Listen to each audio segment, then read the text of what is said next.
റമദാനിലെ അത്താഴത്തിന് നമുക്ക് എന്ത് കഴിക്കാൻ പറ്റും? അപ്പം നല്ല ഹെൽത്തിയായ ബ്രേക്ക്ഫാസ്റ്റ് ആയാലോ? അതിനായിട്ട് ഞാൻ റോൾഡ് ഓട്സ് 50 ഗ്രാം എടുക്കുന്നുണ്ട്. അതിലേക്ക് ചിയാ സീഡും കൂടി ചേർത്ത് നമ്മുടെ ലോ ഫാറ്റ് മിൽക്ക് ഒഴിച്ച് വെക്കാം. അപ്പോൾ ചിയാ സീഡ് പുഡിങ്ങാണ് ഉണ്ടാക്കുന്നത്. നമുക്ക് തീർച്ചയായിട്ടും ഫൈബറും പ്രോട്ടീനും കാർബും ഒക്കെ അടങ്ങിയ ഹെൽത്തി ബ്രേക്ക്ഫാസ്റ്റ് ആണ്. അതിലേക്ക് ഒരു ഡേറ്റ്സ് ചെറുതായി അരിഞ്ഞത്, ഒരു പകുതി ആപ്പിളോളം, വലുതാണെങ്കിൽ ഒരു കഷ്ണം എടുത്താൽ മതി, ചെറുതാണെങ്കിൽ ഒരെണ്ണം എടുക്കുക. ഒരു റോബസ്റ്റ പഴവും കൂടെ ചേർക്കുക. മധുരം ആവശ്യമുള്ളവർ മാത്രം ഒരു നുള്ള തേനും കൂടി ചേർക്കുക.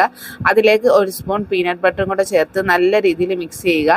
ഇതെല്ലാം മിക്സ് ചെയ്ത് കഴിഞ്ഞപ്പോഴാണ് ഞാൻ തണ്ണിമത്തൻ കണ്ടത്. അങ്ങനെ ഒരു പീസ് തണ്ണിമത്തനും കൂടെ ചേർത്തിട്ടുണ്ട്.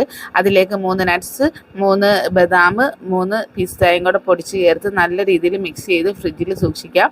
നമ്മൾ കഴിക്കുന്നതിന് തൊട്ട് മുന്നേ എടുത്താൽ മതി. തണുപ്പ് വേണ്ട എന്ന് നിർബന്ധമാണെങ്കിലും നമുക്ക് കഴിക്കുന്നതിന് ഒരു അരമണിക്കൂർ മുന്നേ എടുത്ത് വെളി വെക്കാം. നല്ല ഹെൽത്തിയായ പ്രോട്ടീനും ഫൈബറും ഒക്കെ അടങ്ങിയ ബ്രേക്ക്ഫാസ്റ്റ് തയ്യാറായി കിട്ടും.